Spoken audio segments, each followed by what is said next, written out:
வளர்பிறையில் வரக்கூடிய திங்கக்கிழமை உங்களுக்கு உகந்த நாள். செல்வத்தை உயர்த்திடும், பயங்கரமாக சம்பாதிக்கக்கூடிய வாய்ப்புகளை இதெல்லாம் நான் மாற்றிக்கணும். ஃபஸ்ட்டு மிதுன ராசி அன்பர்கள் ஃபஸ்ட்டு என்னென்னா எமோஷனை கட் பண்ணிடணும். புதன் இந்த ஜாதகத்துக்கு தான் அதிபதி. வளர்பிறை சந்திரன் நீங்கள் பிடிச்சிட்டிங்கன்னா உங்களுக்கு எல்லாமே வெற்றியாக மாறும். அனைவருக்கும் இனிய நமஸ்காரங்கள். உங்கள் ஜோதிஷாச்சாரியர் ஜோதிட சாம்ராட் மகேஷ் ஐயர். ரெட்ரோ ஆன்மீகம் நேயர்களுக்கு ஆன்மீக ரீதியாகவும் ஜோதிட ரீதியாகவும் ஒவ்வொரு நிகழ்ச்சிகளும் பல்வேறு விஷயங்களை நம்ம பார்த்துட்டு இருக்கோம். நம்ம வாழ்க்கையில் முன்னேறதுக்கு ஏதோ ஒரு வழி கிடைக்காதா, நான் ஜெயிக்க மாட்டேனா அப்படிங்கிற எதிர்பார்ப்பு ஒவ்வொரு மனிதனுக்குள்ளேயும் இருந்துட்டு இருக்கு. வேலை செய்யக்கூடிய ஒரு நபர், சார் எத்தனை நாள் நான் வேலை செய்வேன், நானும் கஷ்டப்பட்டு உழைச்சின்னு இருக்கேன், கஷ்டப்பட்டு சம்பாதிக்கிறேன், குடும்பத்துக்காக காசு சேர்த்து வச்சுட்டு இருக்கேன், ஏதோ ஒன்று வாங்கலான்னு பார்த்தா நகை விலை ஏறிட்டே இருக்குது, ஏதாவது ஒன்று பண்ணலான்னு நினச்சா இந்த பக்கம் பார்த்தீங்கன்னா இவ்வளோ பிரச்சனை இருக்குது, ஃபேமிலியில் டக்குன்னு செலவாயிடுது, நான் ஜெயிக்க முடியாதோங்கிற பயம் எனக்கு கைகாலெலாம் நடுங்குது அப்படிங்கிற ஒரு பக்கம் ஜென்ஸுக்கு நிறைய பயங்கள் இருக்குது. பெண்கள், ஐயோ நம்ம குழந்தை இருக்குது, நல்லா படிக்கணும், நீ காலேஜ் ஃபீஸ் இவ்வளோ இருக்குது, இவ்வளோ இது இருக்குது, எப்படி நம்ம ஜெயிக்க போகிறோன்னு தெரியலையே. இது போன்ற பய உணர்வு அப்படிங்கிறது அடிப்படை வாழ்க்கையிலேருந்து மிகப்பெரிய உயரத்தில் இருக்கிறவங்களுக்கு கூட வந்துடுது.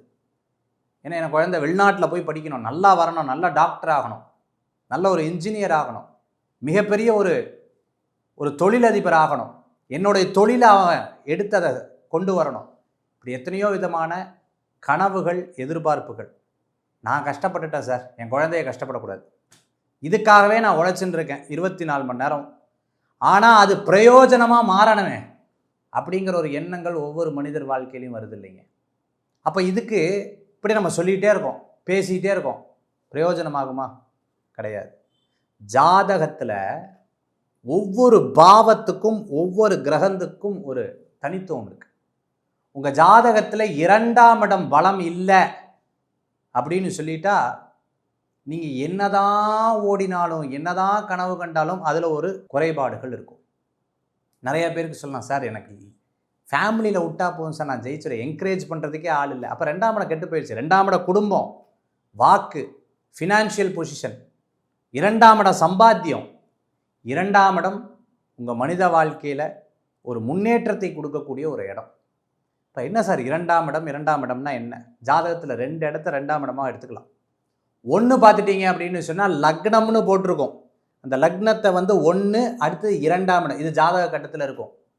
எனக்கு லக்னம்லாம் தெரியாது. உங்கள் ராசிக்கு 2ஆம் இடம், உங்கள் ராசிக்கு அடுத்த வீடு, இது சரியாக இருந்ததுன்னா வாழ்க்கையில் மிகப்பெரிய மாற்றம். அதனால் 5 விஷயத்தை இன்றைக்கி நம்ம பார்க்க போகிறோம். 1 சம்பாத்தியம், இன்னொன்று அந்த சம்பாத்தியத்துக்குண்டான கிரகம் என்ன, 3வது பார்த்துட்டிங்கன்னா அதற்குண்டான தெய்வ வழிபாடு என்ன, 4வது அதற்குண்டான கோயில் என்ன, 5வது அந்த வழிபாடு எப்படி பண்ணணும். இப்படி 12 ராசிக்கும் இது வரைக்கும் எந்த இதுலேயும் பார்க்காத ஒரு அற்புதமான விஷயத்தை இன்றைக்கி நம்ம பார்க்க போகிறோம். வாழ்க்கையில் முன்னேறத்துக்கு இது ஒரு சான்ஸ் எனக்கு கிடச்சிருக்குன்னு சொன்னால் கண்டிப்பாக அது உங்களுக்கு மிகப்பெரிய உதவியாக இருக்குங்கிறதுல சந்தேகம் கிடையாது. அதுதான் இன்றைக்கி நம்ம பார்க்க போகிறோம். மிதுன ராசி நேயர்களே, மிதுன ராசிக்கு பார்த்துட்டீங்க அப்படின்னு சொன்னால், சார் எனக்கு எது சார் செல்வத்தை தரக்கூடிய கிரகம், என்ன தெய்வ வழிபாடு, எப்படியெல்லாம் சார் இருக்கணும், இதெல்லாம் நான் மாற்றிக்கணும். ஃபஸ்ட்டு மிதுன ராசி அன்பர்கள் ஃபஸ்ட்டு என்னென்னா எமோஷனை கட் பண்ணிடணும். ரொம்ப எமோஷனலாக இருக்கக்கூடாது. ஒரு விஷயத்தில் நம்ம ரொம்ப எமோஷனலாக இருந்துட்டோம்னா அந்த எமோஷனல்லே உட்காந்துருப்போம். நான் ஃபேமிலியை பேலன்ஸ் பண்ணுறதா தொழிலை பேலன்ஸ் பண்ணுறதான்னு ஒரு குழப்பம் வந்துடும். ஃபஸ்ட்டு இதை கம்மி பண்ணிவிடணும். நம்பர் 1. நம்பர் 2, சில விஷயங்கள் நமக்கு நிறைய தெரியும், இருந்தாலும் சில பேர் சொல்ல வரதை கேட்கணும்.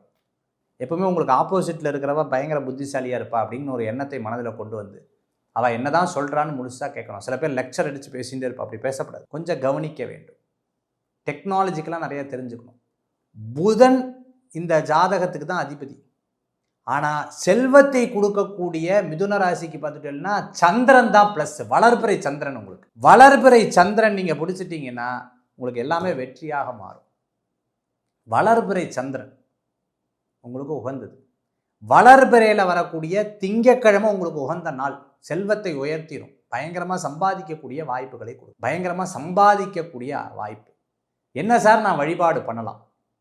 திங்கக்கிழமை ஸ்வர்ணாகர்ஷண பைரவ வழிபாடு, திருப்பதி ஏழுமலையான் வழிபாடு, முத்தங்கி சாத்துறதுங்கிற அலங்காரம் இருக்கும் கோயிலில், ரொம்ப விசேஷமாக இருக்கும். ஸ்ரீரங்கத்தில், திருப்பதியில், நம்ம வீட்டு பக்கத்தில் பெருமாள் கோயிலில் முத்தங்கி சாத்துவாங்க. அந்த அலங்காரம் ரொம்ப சிறப்பு. மல்லி புஷ்பம் ஒவ்வொரு திங்கக்கிழமை நாள் பெருமாளுக்கு நீங்கள் வாங்கி சாத்தினா, சொர்ணாகர்ஷண பைரவருக்கு சாத்தினா, பார்வதி பரமேஸ்வரருக்கு மல்லி புஷ்பத்தினால் அர்ச்சனை பண்ணணும்.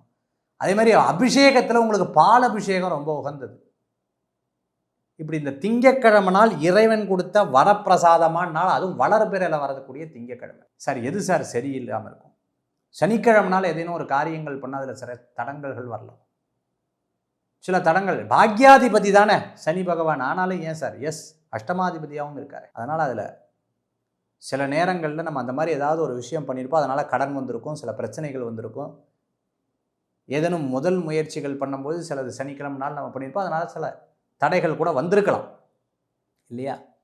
அப்போது மிதுனராசி அன்பர்களுக்கு திங்கக்கிழமை உகந்ததான, அது வளர்பிறையில் வரக்கூடிய திங்கக்கிழமை உங்களுக்கு பெஸ்ட்டாக இருக்கும்.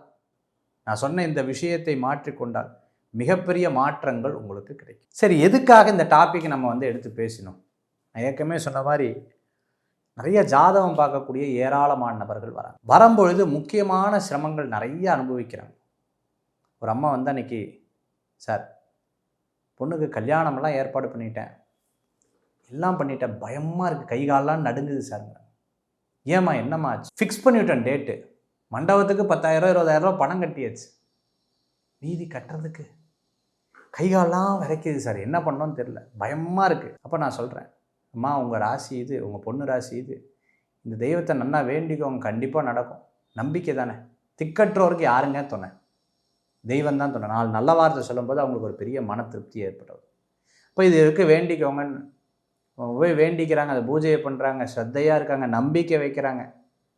இத்தனை நாள் பேசாத அண்ணன்ட்ட போய் ஹெல்ப் கேட்குறாங்க, தாய் மாமா தான் ஹெல்ப் கேட்குறாங்க, நான் பார்த்துக்கிற கல்யாண செலவெல்லாம் நான் ஏற்றுக்கிறேங்கிறேன். அந்த அம்மா அப்படியே கண்ணில் தண்ணி விட்டு என்கிட்ட வரா, சார் காப்பாற்றிட்டீங்க சார். நான் காப்பாற்றலை, உங்கள் பக்தி, நீங்கள் வேண்டின விஷயம். ஆனால் சொன்னேலே சார், இந்த மாதிரி வாழ்க்கையில் எத்தனையோ விதமான ஒரு அனுபவம். அன்றைக்கி போயின்னு இருக்கேன், அப்படி ரோட்டில் போயின்னு இருக்கும்போது ஒரு அம்மா அங்கேருந்து ஓடி வந்து என்கிட்ட சொன்னாங்க, சார் என் வீட்டுக்கார் பெரிய எப்போவுமே குடிப்பார், அடிப்பார், போட்டு என்னை சித்திரவதை பண்ணுவார். உங்கள் நிகழ்ச்சியை பார்த்தேன், நீங்கள் சொன்ன விஷயங்களை கேட்டேன், நான் பண்ணிட்டேன். இன்றைக்கி பாருங்கள் சார், போய் கழுத்தில் செயின் எடுத்திருக்காருன்னு, ஒரே ஒரு சின்ன கிராமில் சின்ன செயினை கொடுத்துருக்காரு. ஆனால் என் வீட்டுக்காரர் கொடுத்தது சார், வீட்டுக்காரர் கொடுத்தது சார். அந்த முகத்தை பார்த்தோன்னா அவ்வளோ மலர்ச்சியாக இருந்தது, பெரிய சந்தோஷப்பட்டாங்க. இப்போ பாருங்கள் சார், கழுத்தில் ருத்ராட்சத்தை போட்டுட்ருக்கார், குடிக்கிறத விட்டுட்டார் சார், ரொம்ப சந்தோஷப்பட்டாங்க. சரிம்மா, ரொம்ப சந்தோஷம், திருப்பி இதே மாதிரி தொடர்ந்து பண்ணுங்கள், இதே மாதிரி வழிபாடு பண்ணுங்கள். அந்த அம்மாவுக்கு வேறு யார் நகை வாங்கி கொடுத்துருந்தாலும், எதை வாங்கியிருந்தாலும் அவ்வளோ சந்தோஷமாக இருக்காது. அவங்க வீட்டுக்கார் உழைச்சி, நான் இனிமேல் குடிக்க மாட்டேன், இருந்தால் உனக்குன்னு 2 ரூபா கொடுத்தங்காட்டி ஒரு பெரிய ஆனந்தப்பட்டு விட்டான். இந்த மாதிரி ஒவ்வொரு வழிபாட்டும், ஒவ்வொரு விஷயங்களும் நாம் சேமித்து வைக்கக்கூடிய செல்வத்தில் இருக்குது. நான் மட்டும் ஏன் கஷ்டப்படுறேன், நான் மட்டும் ஏன் உழைக்கிறேன், இவ்வளோ உழைச்சி என் கையில் ஏன் நிற்க மாட்டேங்குது? வீடு வரைக்கும் பணம் வருது, அடுத்த நாள் அப்படியே போயிடுது. ஏன்னா எங்கள் வீட்டில் லக்ஷ்மி தங்க மாட்டாளா? எங்களுக்கு அப்படி ஒரு யோகம் கிடைக்காதா? நான் ஜெயிக்க மாட்டேனா? நான் பேராசைப்படலை, ஆசை தான் படுறேன். அந்த ஆசை நிறைவேற்றினாலே நல்லா இருக்குமே சார், என் குழந்தை படிக்கணுமே, டாக்டர் ஆகணும்னு நினைக்கிறேன், அவன் படிக்கணுமே சார். இப்படி ஆசைப்படக்கூடிய ஒவ்வொரு விஷயமும் நடைபெறணும்னா, நம்ம ராசியிலிருந்து 2ஆம் இடம்ங்கிறது செல்வஸ்தானம், நம்ம லக்னத்திலிருந்து 2ஆம் இடம்ங்கிறது மனிதனுடைய பொருளாதார வளர்ச்சி, நல்ல முன்னேற்றத்தை தரக்கூடிய இந்த 2ஆம் இடம் ரொம்ப முக்கியமான ஒரு ஸ்தானமாக இருக்குது. அப்போ இந்த கிரகத்தை, இந்த வழிபாட்டை, இந்த தெய்வ சக்தியை நாம் பிடித்து கொண்டு ஸ்ரத்தையா, பக்தியா, நம்பிக்கையோட அந்த செல்வத்தை, வீட்டில் வரக்கூடிய லக்ஷ்மி ஸ்தானத்தை நம்ம சேர்த்து வச்சோம்னாலே மிகப்பெரிய பலன்கள் கூடி வரக்கூடியதாக இருக்கும். அதுக்கு என்னென்ன, ஒரு மனிதனுடைய குணம் ரொம்ப முக்கியம், ஒரு மனிதன் வழிபடக்கூடிய வழிபாடு ரொம்ப முக்கியம், ஒரு மனிதன் கடைபிடிக்கக்கூடிய அந்த விஷயம் ரொம்ப முக்கியம். இது வெறும் பரிகாரங்களும் பூஜைகளும் மட்டும் எல்லாத்தையும் மாற்றாது, உழைப்பு ரொம்ப மாற்றும். நான் இதெல்லாம் பண்ணிட்டேன், மகேஷ் இதை சொல்லிட்டார், நான் வீட்டில் இருந்தாலே செவ்வாய்க்கிழமை பூஜை பண்ணால் எல்லாம் நடக்கும், ஒன்றும் நடக்காது. முயற்சி பண்ணணும், முயற்சி தான் திருவினையாக்கும், விடாமுயற்சி தான் வெற்றியை கொடுக்கக்கூடியதாக இருக்கும். உழைப்பு கூட சேர்ந்து அதிர்ஷ்டமும் சேர்ந்தால் வாழ்க்கையில் மிகப்பெரிய வெற்றிகள் கூடி வரக்கூடியதாக இருக்குங்கிறதுல சந்தேகமே கிடையாது. அதுதான் என்னுடைய நம்பிக்கையும் கூட. இதை செய்தால் மிகப்பெரிய வெற்றி, அதுக்காக தான் அந்த நிகழ்ச்சியை நான் எடுத்து சொன்னேன். அதனால் சார் நீங்கள் சொன்ன விஷயம் இது வரைக்கும் நான் எதுலையும் பார்த்ததில்லை. எஸ், ஆன்மீக பரிகாரம்னு ஒன்று ஆரம்பிக்கும் பொழுது எல்லாரும் சொன்னேன், என்னடா இது எல்லாத்தையும் வீட்டிலேருந்தே பரிகாரத்தை பண்ணி. இன்னைக்கு எத்தனையோ பேர் ஆன்மீக பரிகாரம் சொல்லாமல் நிகழ்ச்சியே கிடையாது. அந்த அளவுக்கு இன்னைக்கு இருக்கு கடவுளுடைய அனுகிரகம். இந்த வருஷம் எனக்கு ஒரு பெரிய மாற்றத்தை தரக்கூடிய ஒரு வருடமாக அமையுமா? எஸ். 12 ராசிக்கும் உகந்த கிரகம், உகந்த வழிபாடு, உகந்த புஷ்பம் முதல் கொண்டு எல்லாமே சொல்லியிருக்கேன். செல்வத்தை அருளக்கூடிய அற்புதமான தெய்வ வழிபாட்டை பற்றி சொல்லியிருக்கேன். எந்த கிரகம் உங்களுக்கு சிரமத்தை கொடுத்துருக்கு, எப்போ ஆரம்பிச்சங்காட்டி சிரமத்தை கொடுத்துருக்கு, என்ன மாற்றங்கள் வரும்னு சொல்லியிருக்கேன். இது உங்களுக்கு ரொம்ப பயனுள்ளதாக இருக்கும்னு நினைக்கிறேன். இப்படி ஜோதிட ரீதியான சில கிரகங்களுடைய அமைப்பை கொண்டு, இது வெறும் நம்ம ஒரு ஒரு சந்திரனை வைத்து சொல்லக்கூடிய ஒரு பலனாக அமைச்சிருக்கு. இதுலேயும் ஜாதகம் இருக்குது, லக்னம் இருக்குது. அதெல்லாம் கணிக்கும் பொழுது நமக்கு தெரியும் நாம் என்னென்ன மாற்றங்கள் செய்ய வேண்டும் என்று. இப்படி மாற்றங்கள் வாழ்க்கையில் மாற்றிக்கொண்டால் மிகப்பெரிய வெற்றி நமக்கு கிடைக்குங்கிறத சந்தேகமே கிடையாது. வேல்வேல் முருகா, வெற்றிவேல் முருகனுக்கு கரகரோகா. உங்கள் ஜோதிஷாச்சாரிய ஜோதிட சாம்ராட் மகேஷ் ஐயர். மீண்டும் சந்திப்போம். ரெட்ரோ ஆன்மீகம் நேயர்கள்.